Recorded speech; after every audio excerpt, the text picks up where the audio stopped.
एक लड़का तेजी से सड़क पे भागे जा रहा था। उस अंधेरी रात में चारों तरफ सन्नाटा बसा हुआ था। बीच जंगल में से गुजरती हुई रोड की अगल बगल लंबे घने पेड़ थे।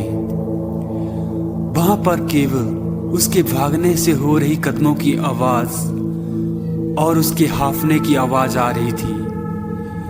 दूर कहीं मानो कोई रो रहा था।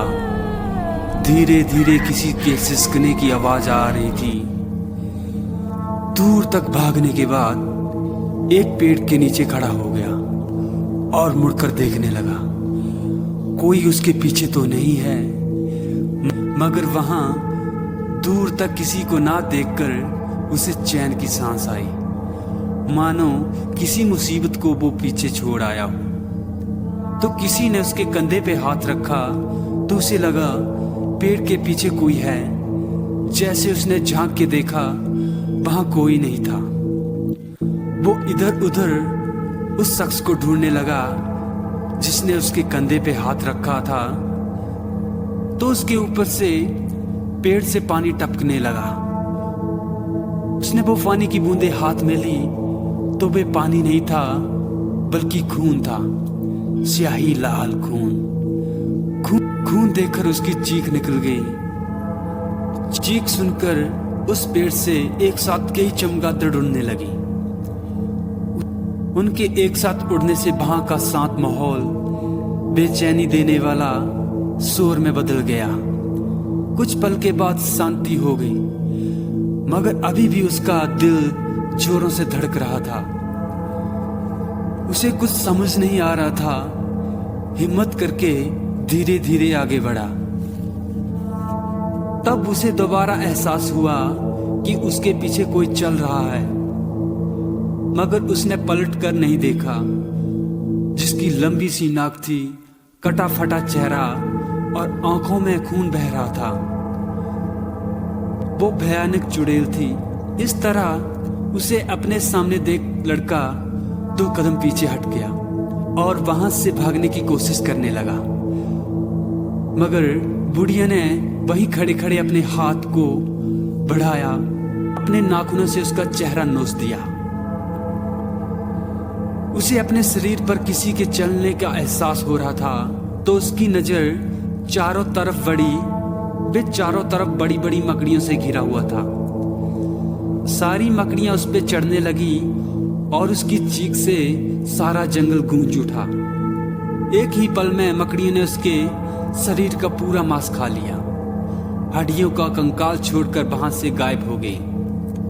क्या बकवास है ये? लैपटॉप बंद करके पिया ने अपने पास बैठे रोहित से कहा, इसमें बकवास क्या है?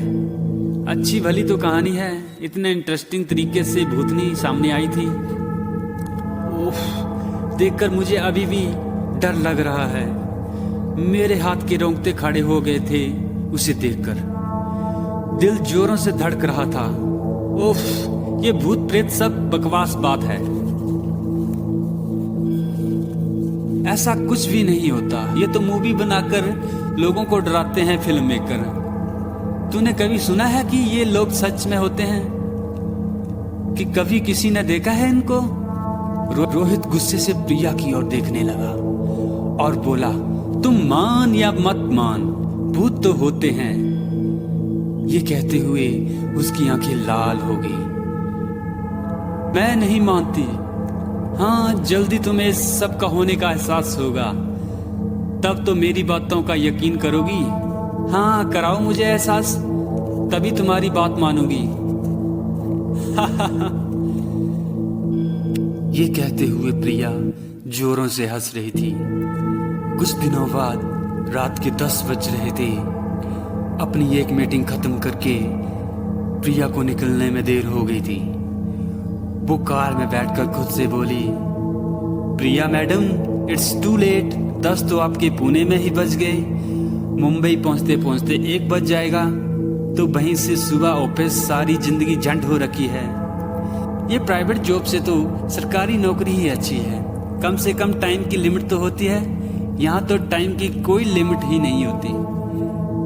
यदि कल ऑफिस के लिए लेट हो गई तो हाफ डे लगा देंगे। नहीं देखेंगे कि कल देर रात तक ऑफिस की मीटिंग अटेंड की है। प्रिया खुद से बातें कर रही थी तो उसके फोन पे रोहित का फोन आया। प्रिया, कहाँ हो तुम? अभी तक निकली हो या नहीं? कितनी देर में आओगी? यार रोहित, तुम भी गजब करते हो। तो तुम्हें पता है 8 बजे मीटिंग चल रही थी, उसके बाद निकली हूँ। 1 बजे तक पहुँच जाऊंगी घर। कितनी बार कहा है कि ड्राइवर को साथ ले जाया करो। मैं घर पहुंचकर फोन करती हूँ। मुझे तुम्हारी फिक्र होती है। फिक्र करने से जल्दी तो नहीं आ जाऊंगी। सुबह ऑफिस है, सो जाओ, सुबह मिलते हैं। ये कहते हुए प्रिया फोन रख रही थी, फिर अचानक गाड़ी की डिक्की पर कुछ गिर गया। उसकी चीख सुनकर रोहित बोला, क्या हुआ? मैं बोल रहा था तुम अकेली रहती हो, मुझे चिंता होती है। तुम फोन रखो, मैं चेक करके देखती हूँ क्या है। बस यही तो डर लग रहा था, इसीलिए मैं तुमसे बात कर रहा था। अभी कुछ दिन पहले मुंबई पुणे हाईवे पर एक लड़के का शव मिला था। कोई जानवर था या ना जाने कौन। शरीर पर एक मांस का टुकड़ा भी नहीं था, केवल कंकाल बाकी था। गाड़ी से बाहर मत निकलो, चुपचाप गाड़ी चलाओ। सारा दिन यूट्यूब पर हॉरर स्टोरी देखकर खुद भी डरते हो और दूसरे को भी डराते हो। मैंने पहले भी कहा भूत प्रेत जैसा कुछ नहीं होता है। ये कहते हुए उसने फोन रखा और गाड़ी साइड में लगाई। गाड़ी से बाहर निकलकर देखा तो वहां कुछ भी नहीं था। इतनी तेज आवाज थी मगर डिक्की को खरोंच भी नहीं आई। वो मन ही मन सोचने लगी, ये कैसे हो सकता है? पत्थर या जो भी था काफी तेज गिरा था। वो गाड़ी को आसपास देखकर वापस पलटी ही थी कि अचानक उसके ऊपर एक बड़ी मकड़ी गिरी। उसने उसे झट से हटाया। मकड़ी का आकार देखकर बोली, इतनी बड़ी मकड़ी? ये तो अफ्रीका के जंगलों में पाई जाती है, पुणे के जंगलों में कहां से आ गई? वो वापस गाड़ी में आकर गाड़ी चालू करके कुछ दूर तक चली थी कि अचानक सामने से बूढ़ी औरत आ गई। पिया हैरानी से उसकी ओर देखने लगी क्योंकि कुछ सेकंड पहले पूरी रोड खाली थी। अचानक ये बूढ़ी औरत कहां से आ सकती है? प्रिया गुस्से में उसकी ओर देखते हुए बोली, अम्मा जी, मरने के लिए मेरी गाड़ी ही मिली थी, साइड हटो, वैसे भी देर हो रही है। वो प्रिया के सामने आई और बोली, मुझे आगे तक अगले गांव जाना है, रात हो गई है, कोई बस नहीं मिल रही, क्या तुम वहां तक छोड़ दोगी? इतनी रात को इस जंगल में क्या कर रही हो? वो बुढ़िया बिना कुछ कहे धीरे धीरे मुस्कुरा रही थी। प्रिया को वैसे भी देर हो रही थी तो उसने बिना कुछ सोचे समझे उसे अंदर आने का इशारा कर दिया। वो बूढ़ी औरत चेहरे पे मुस्कान लेकर कार के अंदर बैठ गई। इतनी रात गई, ये जंगल में अकेली क्या कर रही हो? सुना है यहाँ पर शैतानी आत्मा एक साथ भटकती है, तुम्हें डर नहीं लगता? माँ जी, अभी थोड़ी देर पहले मैंने किसी को कहा मैं इन सब बातों पे यकीन नहीं करती। नहीं करती हो तो कोई बात नहीं, जल्द ही करने लगोगी। प्रिया को बुढ़िया की बातें समझ नहीं आई। अभी कुछ दूर चले ही थे कि बुढ़िया के शरीर में परिवर्तन होने लगा। अभी तक जो हाथ पैर छुरियों वाले थे, उसके हाथ पैर में जोर से कसावट के साथ चमक आ गई। पतले से मुंह में बड़े बड़े दांत थे। अभी थोड़ी देर पहले जिस मुंह से धीरे धीरे आवाज निकल रही थी, वो अचानक जोर से हंसने लगे। प्रिया उसकी ओर देखकर डर गई। जहां एक बुढ़िया थी उसकी जगह चुड़ैल बैठी थी। अचानक उसे अपने सामने देखकर प्रिया अपनी गाड़ी का संतुलन नहीं बना पाई और उसकी गाड़ी पेड़ से टकरा गई। कुछ सेकंड के बाद नॉर्मल हो गई। गाड़ी से उतरकर भागने की कोशिश करने लगी। दरवाजा पूरी तरीके से जाम था।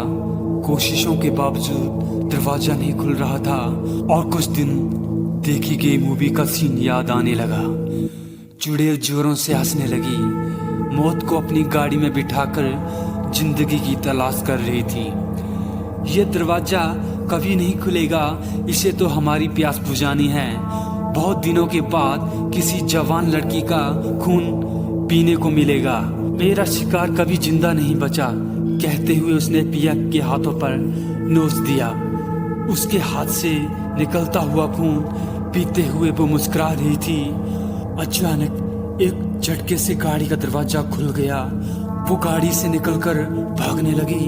पीछे पड़ी चुड़ैल उसे देखकर जोरों से हंस रही थी और दूर जाने के बाद उसने मुड़कर देखा तो वहां पर कोई नहीं था।